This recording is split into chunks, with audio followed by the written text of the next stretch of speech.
Eu sei que a maioria das pessoas vai falar muito do Estevão, né? Que merece ser muito falado. Moleque que joga muita bola, é craque, tá começando a se firmar na seleção brasileira. Vão falar do provável trio da seleção, Rodrigo, Estevão e Vinícius Júnior. Mas, cara, eu gostaria de chamar a atenção para um jogador que atua no Brasil e que eu acho que está sendo pouco falado porque ele merece, diante do que ele jogou nessa estreia na seleção. É o Paulo Henrique, cara, o PH, lateral do Vasco, tá jogando muita bola no Vasco. E eu acho que deveria ser até mais falado pelo que ele tá jogando. E hoje na seleção brasileira mostrou muita personalidade. Mudou o jogo da seleção brasileira, né? Quando ele jogou, driblando, ousando, tentando jogadas. Foi um cara que me agradou muito. E que por jogar no Brasil e por estar no Vasco, eu acho que esse cara tem que ser mais falado. Tem que ser mais elogiado. Já tinha sido muito elogiado pelo Fernando Diniz, treinador do Vasco, né, que é um cara que propõe futebol, que gosta de quem joga futebol.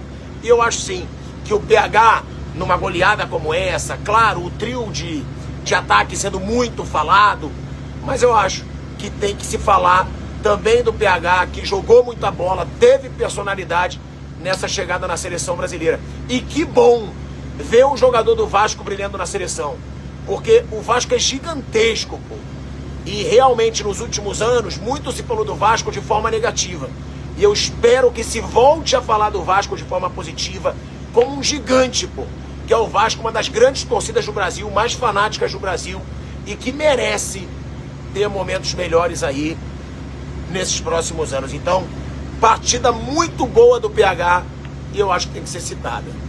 Ele vai montar um time rápido, um time que nem sempre vai ser um time de mais posse de bola, especialmente contra os adversários tecnicamente mais fortes, aqueles que gostam de ter a bola.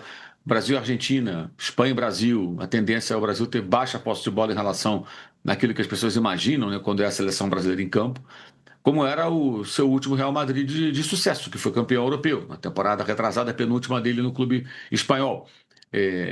O entrosamento Vinícius e antes da chegada do Mbappé, o entrosamento Vinícius, Rodrigo, muitas vezes foi importante para o Real Madrid, Rodrigo sendo titular, Rodrigo saindo do banco.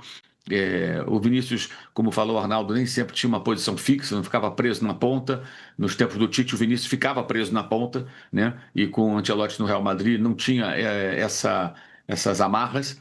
Eu acredito que ele vai explorar isso, ele conhece bem esse jogador. Qualidades não são geniais, todos eles, mas são bons jogadores, todos bons jogadores. Então ele pode montar um meio-campo forte, com pegada, com marcação, que vai recuperar a bola e vai saber acionar esses caras. E agora, o time sul-coreano me decepcionou muito, porque eu esperava um teste um pouquinho melhor.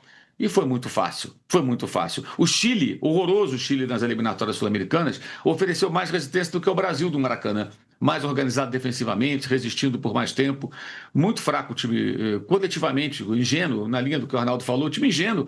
O primeiro gol, o Vinícius carrega a bola lá, ele pega a bola lá perto da área do Brasil, ele atravessa o campo com a bola dominada, vai levando, ninguém o aborda.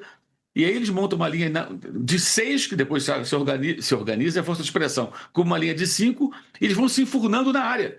Vão dando ré, digamos assim. Vão recuando, e o Vinícius vai avançando. Depois, com muita facilidade, o passe é feito para o Estevão, que entra e faz o gol.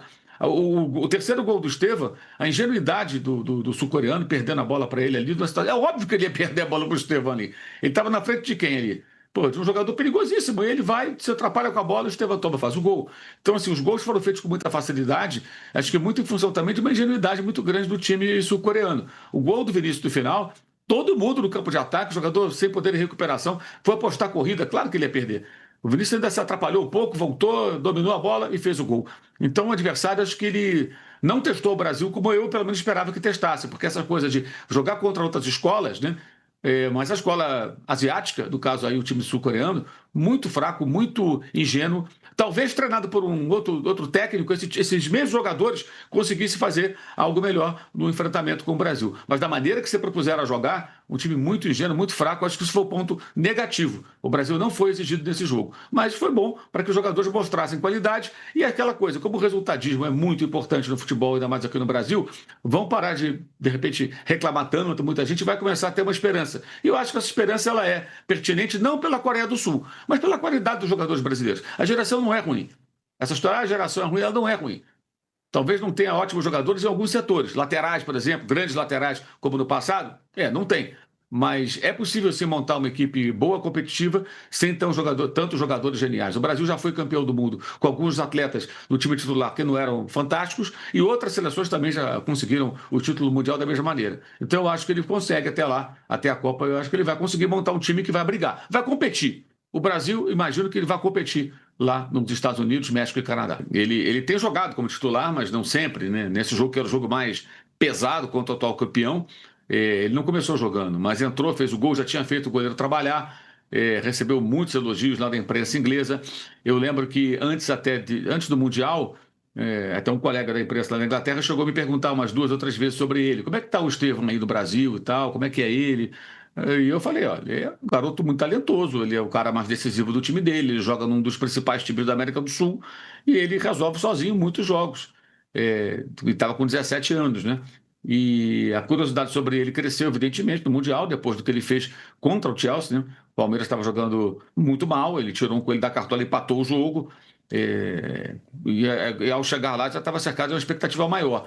Havia um receio com relação à possibilidade dele não ser tão bem aproveitado, porque o Chelsea contrata toneladas de jogadores jovens, né? Mas não, ele foi incorporado ao elenco do Enzo Maresca, tem entrado nos jogos, mas ele está lá há pouco tempo, então ele vai crescer muito ainda. Eu acho que ele vai até ficar mais forte, a tendência é que ele é muito jovem, né? Fez 18 anos há pouco tempo, ele vai precisar de ter um pouco mais de corpo, acho que isso vai acontecer também. E é uma pedra que eu acho que está começando a ser lapidada. Esse garoto, se ele tiver uma progressão, um aprimoramento, um desenvolvimento do seu futebol significativo, ele vai ser um craque, porque ele de fato é muito bom. Eu acho que eu vou mais longe. Você está esquecendo muito do Endrick, o Endrick se lesionou. O Endrick também com outro estilo, mais força também, né? Mas é outro jogador muito, muito talentoso que talvez até a Copa do Mundo ele possa estar em condições. Por mais que o Xabi Alonso não pareça muito simpático inicialmente, a ideia de aproveitá-lo muitas vezes no Real Madrid.